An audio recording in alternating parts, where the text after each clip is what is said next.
Miserliness. Allah the Almighty says, "It is the people who are safeguarded from the miserliness of their own selves who are successful." Assalamu alaikum wa rahmatullahi wa barakatuh, and welcome to another episode of Purification of the Soul. Wa alaikum assalam wa rahmatullahi wa barakatuh. I'm your host, Abu Abdussalam, and we have with us in the studio Brother Muhammad, Gulraz, and Kareem. We're talking about miserliness, and we said that miserliness is quite an evil disease to have because of certain effects that it has on society. Let's have a recap on some of those effects. It may lead to friendships being broken because the other would think, oh, my friend is very stingy, he will not give me anything, etc., etc. In terms of public interest, things will not be, built for the public's, benefit. No one will. People only spend on themselves. So society may become slower somewhat. So it's this formation of social relation and dismantling of society. Why? How? How? Because everyone is concerned with himself, and That's everyone right. doesn't want to deal with the other. He doesn't Yes. want to give. He just Exactly. only want to take. It's quite contrary to the Islamic concept of brotherhood. Now, there are a number of cures that a person can use, or remedies that a person can follow in order to be removed from this disease of miserliness. The first and foremost is that one should remember that if he is generous to others, then Allah subhanahu wa ta'ala will be generous to him. Allah is the one who bestowed him with all these blessings.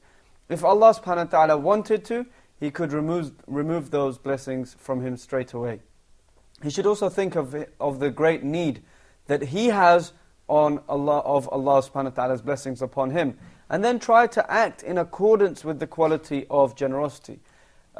We see that example where Allah's Messenger sallallahu alaihi wasallam said, "Ar-Rahimuna yarhamuhum ar-Rahman," that those who show mercy, ar-Rahman, or Allah will show mercy to them. So if a person does a good deed, he expects a similar kind of reward, if you like, but better with Allah subhanahu wa ta'ala. In the same way, when the person asked the Prophet sallallahu alaihi wasallam, "What should I do if I don't want Allah's anger?" He said, "La taghdab." You don't want Allah's anger, don't be angry to other people. So this is like, reciprocating good, if you like. Now, he should try to act in accordance with the quality of generosity. He should also try to ponder over the blessings that Allah subhanahu wa ta'ala has given him. The second thing that he can do to remove this quality of miserliness is that he should try to avoid excessive love of the dunya, love of the world. And we said that the reason that a person is stingy with something is that he loves that thing. If he gets acquainted with the insignificance of this life, it will be easier for him to become generous. Now, Imam Ghazali rahimahullah, he mentioned that miserliness is an ailment. He said miserliness is an ailment which is hard to be cured, particularly if an old man suffers it. Often it's difficult to teach old dogs new tricks. So this is particularly difficult to be cured if an old person suffers from it. Now the root cause, he says, of the miserliness is excessive love of wealth. And the person should think to himself, I was not created to merely hoard money. I should also gather some virtues for the hereafter. With this thought, Imam Ghazali says, he'll automatically strive hard for spiritualism and reject materialism. And this will help him to get rid of this love of wealth, and he will develop a feeling of generosity. And we can see that very, very clearly. When a person tries to cut off the excessive love of this world, this will help him in being less stingy. Why? I think viewing life from a spiritual point of view rather than a materialistic one will help one. That إِنَّ اللَّهَ لَا يَنْظُرُ إِلَىٰ أَشْكَالِكُمْ وَلَا صُوَارِكُمْ وَلَكِنْ يَنْظُرُ إِلَىٰ قُلُوبِكُمْ, in the sense that God doesn't look to your appearances or your shapes, but He looks into your hearts. So one must be concerned more with the spiritual side of his life. Which is a very difficult thing to do in this society where it's a capitalistic world. Everybody is just trying to hoard money, wealth. It's a rat race, the 9-to-5 scenario in the West. I think it's very important to note that as Muslims, some of us, we've forgotten about the spiritual side. Rather, we focus more, not only as Muslims, but just as people in general, we focus more on the materialistic side and leave the spiritual side alone. Well, I think it's important to note that it should be 50-50, it should be equal.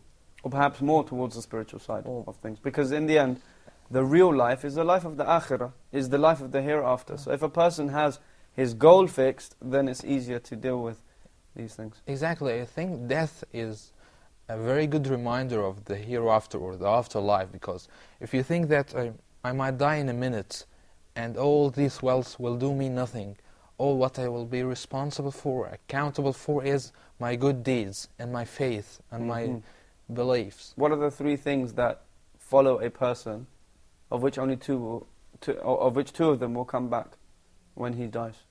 Would be his wealth, His deeds, and the third, his family. So his deeds will leave him. His deeds will come with him. Yeah. But as for his wealth, his family, these things remain behind. They don't go with him into the grave. That's why it's even more surprising that an old man will find it hard to get rid of his. Because he might be closer to death in Yes. some ways, yeah. That's right. You had a comment? I had. It's the comment that life is a bridge. It's not some. It's like a journey that ends with the day of judgment. It's not a destination itself to rest at or to feel settled, to think about money and collecting and gathering. You can lose it in a minute, because you can lose the whole place and everything will die in a minute. I think that, I remember a quote of Shaykh al-Islam Ibn Taymiyyah, rahimahullah, who said, the believer should think of the world as a toilet. He should only go into it when he should only go into it when he needs to, spend little time in it, and leave as soon as he's finished. Yeah, bathroom, yeah. Yeah, I mean, the characteristic of miserliness, it would really affect the society as a whole, because very little goodness will come out if everyone was miserly. People will not save other people's lives because they'll fear that their own lives will be at risk. They will never give charity, never give gifts. Everything will be very much, yes, absolutely. me. This view of life reminds me of the saying of Prophet Ayub, who lived like 950 years, I think. When they asked him about his life when he was 950 years old, he said, life was like a house. I came in from a door and went out from another door. It was like nothing. And you feel that, the older a person gets, you always see and hear of the older people saying, hey, how time has flown by. I just remember, that such and such happened maybe 50, 60, 70, 80 years ago. It feels like last week, last month, last year. So we see that. So the person, if he cuts off this extreme and excessive love for this dunya, then he will in fact be curing his miserliness, or the disease of miserliness. The third remedy for miserliness is that he should think about how people all dislike misers. I mean, everybody hates misers. Everybody. Even the misers. Even the misers, exactly. Even the misers dislike each other. And this thought should be enough to rid oneself of this disease. Because if he's going to be a miser, people are going to recognize it, they're going to know it, they're going to see it. They don't want to hang around with him. They don't want to know him. He's selfish. The fourth remedy is that he should think that one day he may also be in need, just like the one who is requesting from him now. So when a person thinks to himself, let him show some kind of empathy towards the one who is asking him now for a favor. And he may be also in a state one day that he will be the one requesting. He may need to beg someone for something. He may need to borrow someone for something. He cannot guarantee that his rizq or his provision for this life will remain in a state of affluency until he dies. He doesn't know how much Allah has portioned for him the next day, or the next week, the next year, whatever. So he should be empathetic towards the one who is asking him now. Perhaps I will be in that situation. How would he feel like it if he was in that situation and the wealthy person he was to ask was miserly towards him? And this is quite an important way of remedying a cure. And in fact, this cure often helps a number of diseases, especially when a person, for example, when he's having bad thoughts about another Muslim, he should put himself in that position. Say to himself, hey, if I was in that situation, what would I do? Okay, I might do this, this, this, and this, which is not what he did. But at the same time, it often helps a person to understand why another person made a mistake, why another person did this or did that. In the same way here, when a person is stingy, somebody's coming to him, he's feeling stingy towards that person, he should realize, well, hey, I might be in that position sometime in the future, and I don't know. I don't know if I'm going to be in that position. So let me give something in charity as well now. Let's go into a break now, after which we'll continue looking at some of the cures of miserliness. And inshallah, we'll conclude the episode with looking at some stories about some of the pious people and how they were generous and how opposite they were to or how their character was so opposite to that of miserliness. Assalamu alaikum.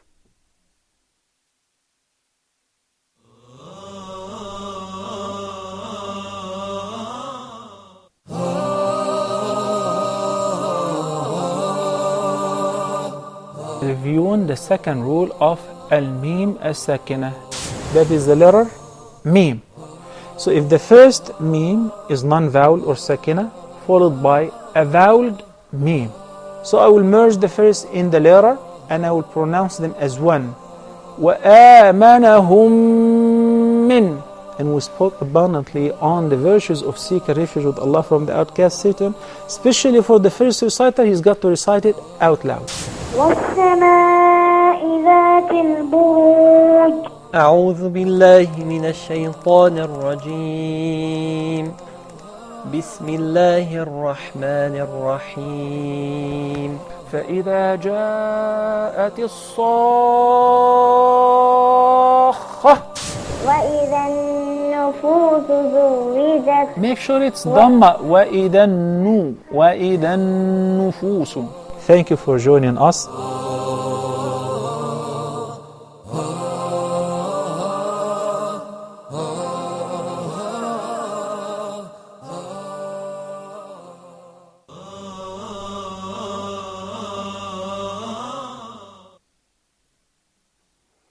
Assalamu alaikum and welcome back. Wa alaikum assalam wa rahmatullah.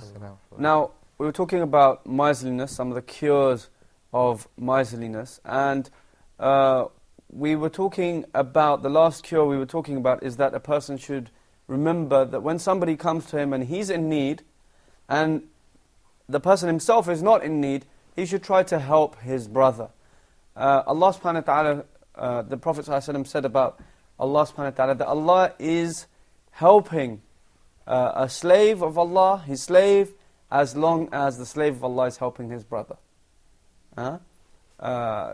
كان الله في عون عبده ما دام العبد في عون أخيه أو كما قال. That Allah subhanahu wa ta'ala is helping his slave as long as his slave is helping his brother. So this kind of concept of when you're in need and you want other people to help you, in the same way, when you're not in need, you should help other people. Especially when you expect help when you're in need from Allah subhanahu wa ta'ala. And there's one time where everybody will be in need of Allah subhanahu wa ta'ala. On the Day of Judgment. Expand on that a bit. That, I mean, on the Day of Judgment, we will all be in need. We will have nothing to help us. So we'll need the help of Allah. If Allah is not generous and merciful to us, then we have no hope. And Allah is always generous and always He's Al-Kareem. I think we always need Allah, but this single act of charity might take us from hell to heaven. Yeah, I remember actually a brother relaying a story that he asked the sheikh, should we give to beggars, who ask for charity always? And the sheikh said, yes, even if it's something small, give it to the person who's asking, hoping that on the Day of Judgment, when you're in need of Allah, that Allah will help you and be merciful to you because you helped someone else in need in this life. Yeah, that's right. This also reminds me of a story of one of al-tabi'een. He used to say that when he was asked about giving a beggar some money, he said that he had a habit of giving, whenever a beggar asked him for something, he gives him money. He had this kind of habit.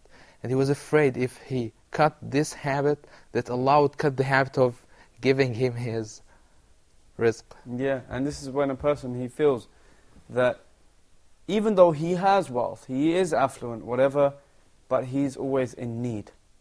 He's always in need. And since he feels that he's in need of Allah subhanahu wa ta'ala, primarily, and therefore he should help his brothers.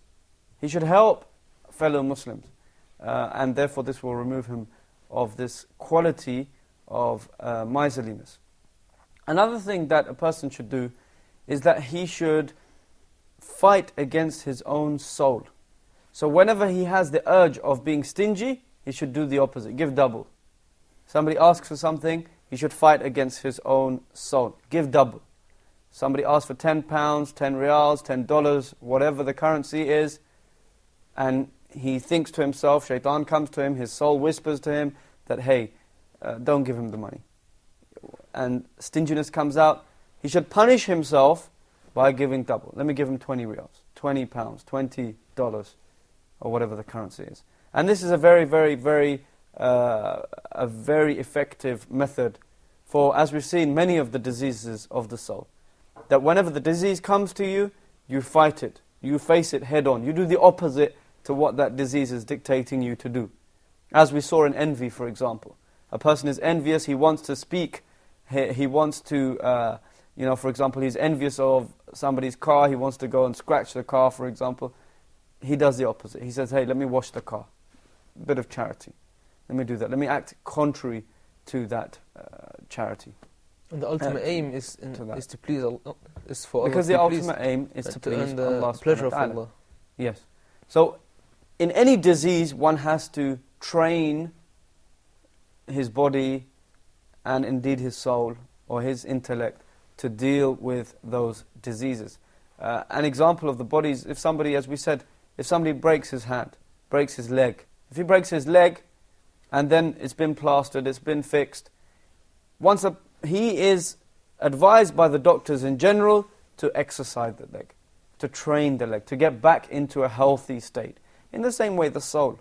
The soul has a disease, one has to train that soul to like giving money in charity. And you'll find that this is a very effective measure. Let's have a look at some statements of some of the people that we interviewed earlier on. One of the cures that you can get closer to Allah and read Quran and know that Allah give others some things that you couldn't have, and He have some reasons for doing that. Some miserliness is like a social issue, so it's like the main cure for the miserliness is believing in God, and who's a Muslim, he's not miserlinous because nobody takes money to if you spend it today or tomorrow, it's never gonna last for forever. So spending, because you never know what's gonna happen tomorrow. So spend it now to the poor and to have fun with it. I think one can remove miser from himself. Can be help the poor people on the streets. He can give money, maybe 25 piastres or 50 piastres, but it can help to remove the miser from himself. Because by helping them, he'll feel that they are poor people and they need help. So he will give money, and gradually he can remove miser from himself. To remove it completely, that's the way God created you. That's how you are, and you didn't choose that. You didn't choose what's in your heart. Basically, you can't control or you can prevent yourself from letting that do harm to yourself and to others. But I don't think you can really remove it because it's in you. It's something. It's like your hand. You can cut your hand, but that wouldn't be good. You kill part of yourself. Yes. With regards to the cures or remedies, we've looked at 5 remedies for miserliness. The sixth one is also a very important one, and this is that he should aspire, the one who has some kind of miserliness in him, the miser, he should aspire to be like the prophets. May Allah's peace and blessings be upon upon all of them, and also like the righteous people. May Allah have mercy on them, who were generous, and they would give in charity abundantly. Now with regards to this last remedy, let's have a look at some examples of this. Now we've already mentioned before that the Prophet ﷺ was never asked for something except that he agreed to give that thing. Likewise, a man once asked the Prophet ﷺ for something in charity. And the Prophet ﷺ gave him a flock of sheep between two mountains. A huge flock of sheep between two mountains. Then the man went back to his people and said, "O my people, accept Islam, because Muhammad gives in charity as a man who does not fear poverty." Sallallahu Alaihi Wasallam. This man, he linked fear of poverty to stinginess. In other words, the absence of fearing poverty to generosity. And he said, well, if that's the case, this must be the right religion. What's the connection here? The connection is that he's not afraid of tomorrow. He doesn't have the fear of the unknown that most people have about the tomorrow, the next year. What will be my life after 2 years from now? You've hit the nail on the head. Exactly. Most people who only have worldly concerns, worldly thoughts, they don't have any kind of, if you like, belief in the akhirah, in the hereafter. They have no knowledge of that. Then they're going to be concerned about tomorrow. They're going to be concerned, where's my rizq coming? But the Prophet Muhammad ﷺ was not like that. He had full reliance in Allah subhanahu wa ta'ala. He knew that Allah is the one who provides. I guess it's a good dawah tool also. It's a good dawah tool, and this is what the Prophet ﷺ did. He gave money, or this wealth, if you like, in the form of sheep to this person. He said, hey, this guy, this Prophet Muhammad ﷺ, he doesn't fear tomorrow. And this shows that he has some kind of connection to the afterlife, to Allah, to the Lord. It must be something true. So, and from this he accepted Islam. Another example is where Uthman radiallahu anhu owed Talha radiallahu anhu 50,000 dirhams. What's a dirham? What's a dirham? It's a currency. It's a currency made of gold coins. No, silver coins. The dinar was made of gold coins. And the dirham was made of silver coins. Now, you can imagine 50,000 dirhams, pure silver. Okay? So even if we don't know if we may not know the exact measure of the dirham, but we know that it's a silver coin. So imagine 50,000 of these coins made of silver. I want you to imagine that. Picture that. It's a lot of wealth, even for today's time, let alone in that time. Now, Uthman radiallahu anhu owed Talha radiallahu anhu these 50,000 dirhams. Then once he entered the masjid, and Talha came to him and said, hey, here's your money, so take it back. Talha is giving back the 50,000 dirhams, silver coins, that he owes him. But he said, no, you keep it, Abu Muhammad, to help you in your hospitality. And this was the generosity of them. This was the generosity of the Salaf. Another example of this is where Urwa radiallahu anhu rahimahullah, he said that I saw Aisha radiallahu anha distributing 70,000 dirhams or dinars. He wasn't sure. Was it dirhams or was it dinars? As we said, dirhams is out of silver, dinars out of gold. I mean, if it was gold, you can imagine how much more this wealth meant to them. How many thousand dirhams? She was distributing 70,000 dirhams while she was patching her cloak, her garment. Imagine, okay? Aisha radiallahu anha, she's patching her garment and she's distributing away the money. I mean, there's a major significance here. The fact that she could have easily used some of this money to go and buy a new garment. Why patch it? Or pay someone to patch it. But no, she's patching the garment. She has no connection, no kind of aspirations for this wealth. She gives it all away. 50,000 dirhams or dinars. The narrator is not sure which one. But imagine, gold coins, silver coins, 50,000 of them. It's a lot. You didn't even keep one? Huh? Didn't even keep one? didn't even keep one, and that's narrated in another hadith, where that Aisha radiallahu anha distributed 100,080, again dirhams or dinars, the narrator is not sure, among the people in one day. In one day. So she did have a lot of wealth.